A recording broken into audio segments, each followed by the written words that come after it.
হযরত মুফতি মাহমুদ হাসান গঙ্গোহী রহমতুল্লাহ আলাইহি একবার সফরে যাচ্ছেন, সামনে হযরতজি মাওলানা ইউসুফ সাহেব রহমতুল্লাহ আলাইহি বসা গাড়িতে, দ্বিতীয় হযরতজি তবলিগের। মুফতি মাহমুদ সাহেব পিছনে, বয়সে অনুজ, কিন্তু দেওবন্দের প্রধান মুফতি, বড় মুফতি। গাড়িতে সফরে যাচ্ছেন, এর ভিতরে হযরত মাওলানা ইউসুফ সাহেব रहमतुल्लाह अलैह तश्कील करलें मुफ्ती साहब के, मुफ्ती साहब आप अगर 4 महीने के लिए निकलते उम्मत को कितना फायदा पहुंचता। আপনি যদি একটু 4 মাসের জন্য বেরিতেন তাহলে উম্মতের কত লাভ হইতো, বিশাল জামাত আপনার কাছ থেকে একটু উপকৃত হইতো।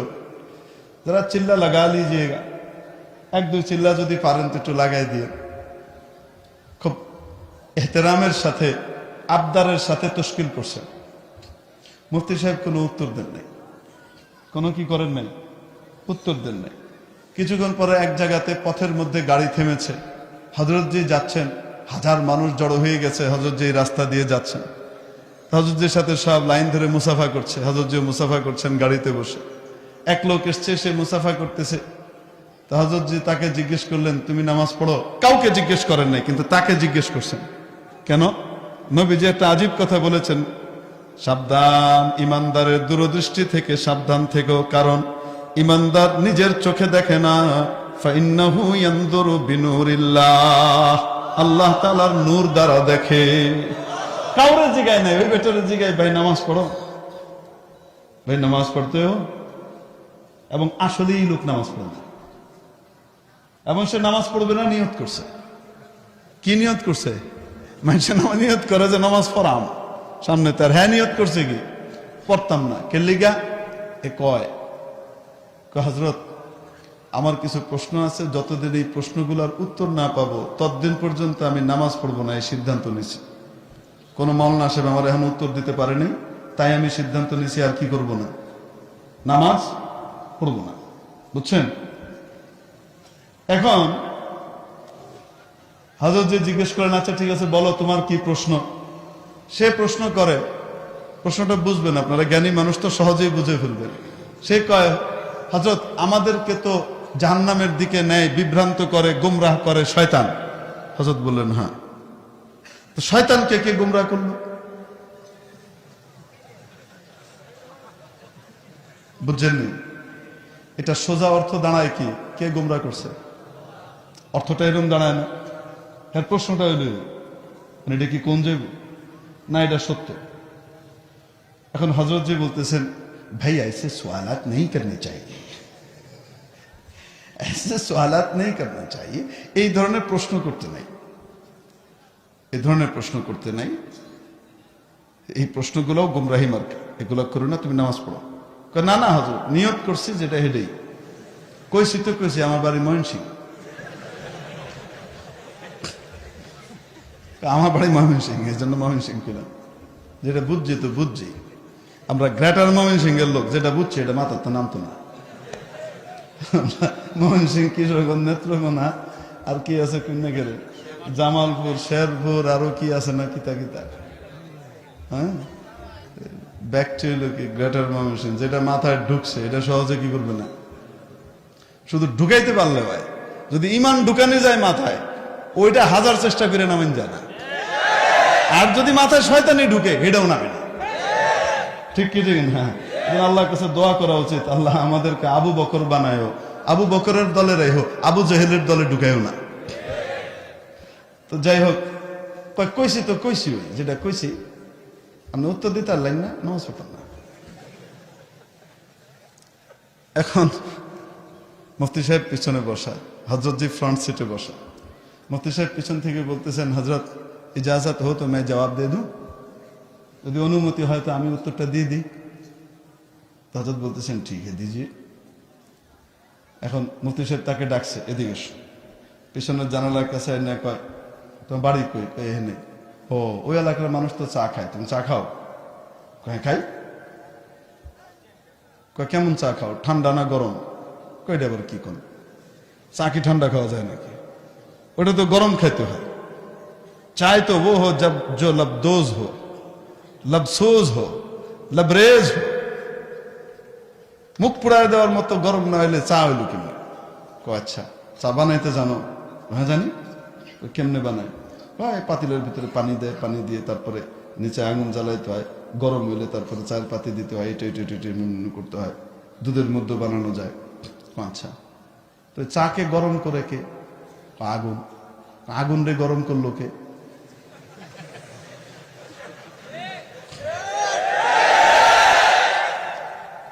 এখন ও বেটা কয় আগুন রে কেটা গরম করবো, আগুন তো নিজেই গরম। আগুন কি হেরেকে গরম করা? তো হযরত বললেন আমগরে গোমরা করে শয়তান, আর শয়তান নিজেই গোমরা, হেরেকে গোমরা করা লাগে না। তারপরে হযরত আরো উত্তর দিছেন। সেই উত্তর দিতে গেলে আমি আমার বিষয়বস্তুর মজমুন থেকে সরে যাব, এই জন্য ওখানেই থাকে না, দরকার নাই ওটা।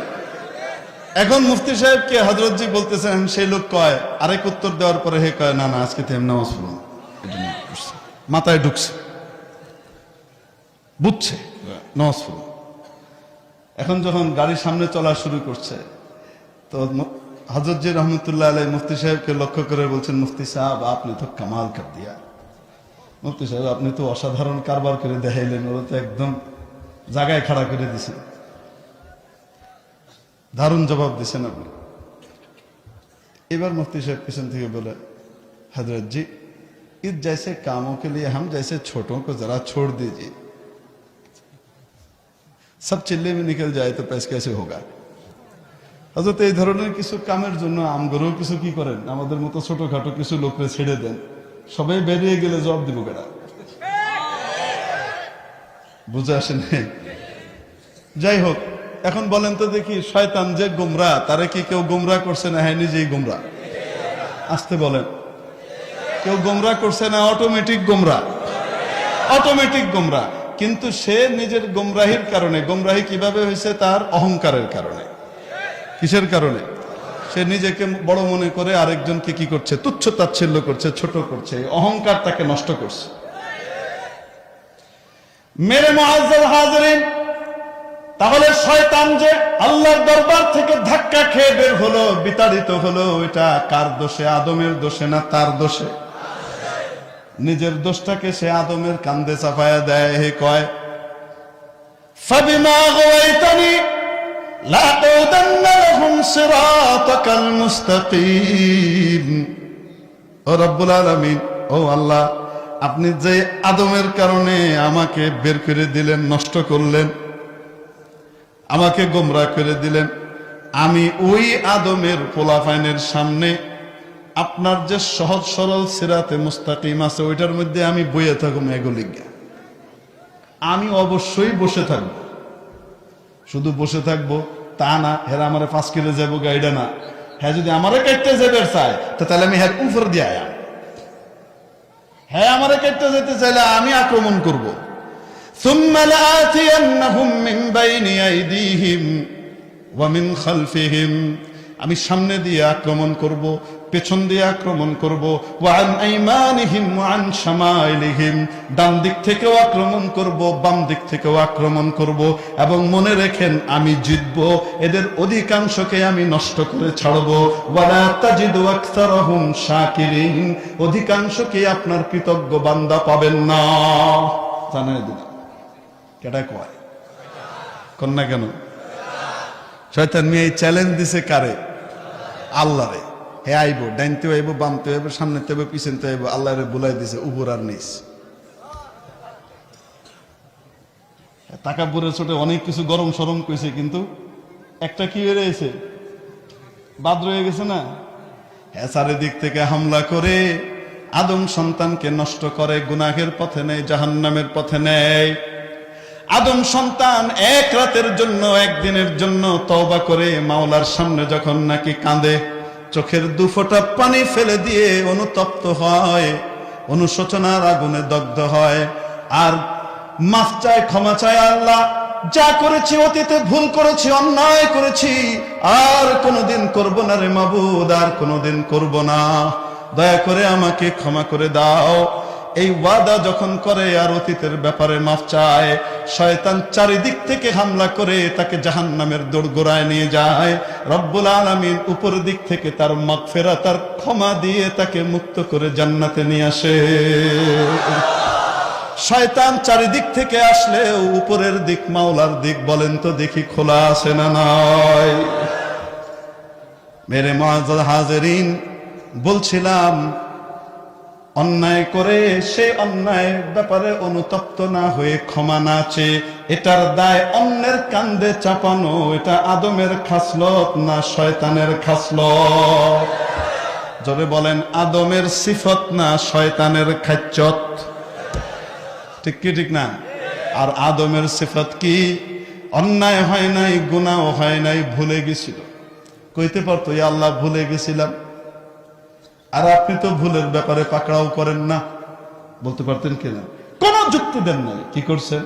আয় আল্লাহ আমি বড় অপরাধ করছি, অন্যায় করছি, যেটা অন্যায় নয়, গুনাহ নয়, তারপরেও নিজেকে গুনাহগার মনে করে 1-2 দিন নয়, কতদিন? 350 বছর কার কাছে কেঁদেছে?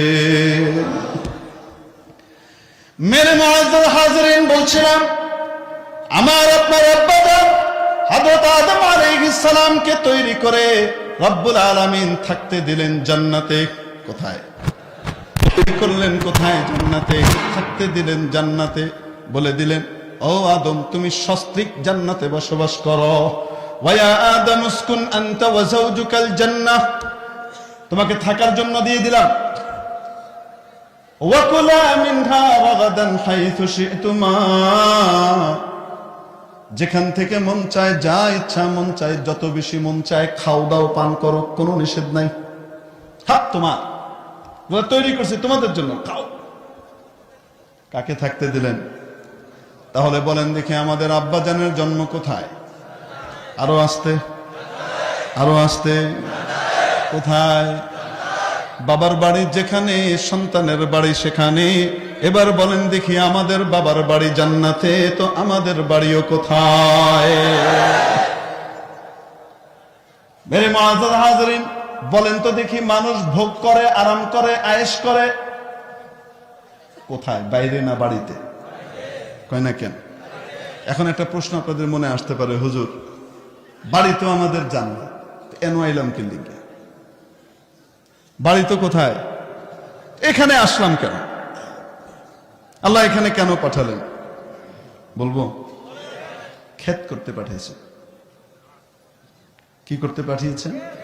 ক্ষেত করতে পাঠিয়েছেন, ফসল লাগাতে পাঠিয়েছেন। আমাদের সবাইকে চাষি, ফাল্লাহ হিসেবে পাঠিয়েছেন। ফাল্লাহের ভিতরে ফালাহ আছে। ফা লাম হা মাদ্দা। চাষি হিসেবে আল্লাহ তাআলা আমাদেরকে পাঠিয়েছেন ক্ষেত করতে। কি করতে পাঠিয়েছেন? ক্ষেত করতে। আপনাদের দেশে ক্ষেত আছে না নাই? ক্ষেত কাকে বলে? হয় নাই। জমিকে ক্ষেত বলে না। ওই জমিকে ক্ষেত বলে যেখানে চাষাবাদ হয়। বলেন না কেন? চাষের জমিকে কি বলে? ক্ষেত বলে। ফসল উৎপাদন করা হয় যেই জমিতে, সেটাকে কি বলে? ক্ষেত বলে। তো তাহলে আল্লাহ আমাদেরকে পাঠাইলেন ক্ষেত করতে, মানে ফসল লাগাইতে। কি লাগাইতে পাঠিয়েছেন? এখানে ফসল লাগানোর জন্য পাঠিয়েছেন। এটা হলো আমাদের ক্ষেত। আমাদের বাড়ি কই? আরো আসতে। এখন আসেন, দুনিয়াতে একজন চাষি কি করে? সময় বলেন আমাকে, যখন ছাড়তে হবে তার 15 মিনিট আগে বলবেন, যেন কথা গুছাইতে পারি। জি। আল্লাহুম্মা হাওয়ালাইনা ওয়ালা আলাইনা। আমিন বলেন। আল্লাহুম্মা হাওয়ালাইনা ওয়ালা আলাইনা।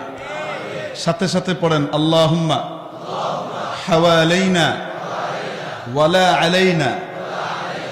আয় আল্লাহ, এই বৃষ্টি চারিদিকে দেন, আমাদের উপরে দেন না। এই হলো দোয়া। কে শিখিয়েছেন? নবীজি। আল্লাহুম্মা হাওয়ালাইনা ওয়ালা আলাইনা। যখন বৃষ্টির দরকার হয় তখন বৃষ্টি চাইতে হয়। যখন বৃষ্টি আমার জন্য ক্ষতিকর হবে, ওই সময় বাঁচার জন্য এই দোয়া করতে হয়, আল্লাহুম্মা হাওয়ালাইনা ওয়ালা আলাইনা। দোয়াটা পড়ি, আল্লাহুম্মা হাওয়ালাইনা ওয়ালা আলাইনা। আল্লাহুম্মা হাওয়ালাইনা ওয়ালা আলাইনা। ইনশাআল্লাহ আসবে না।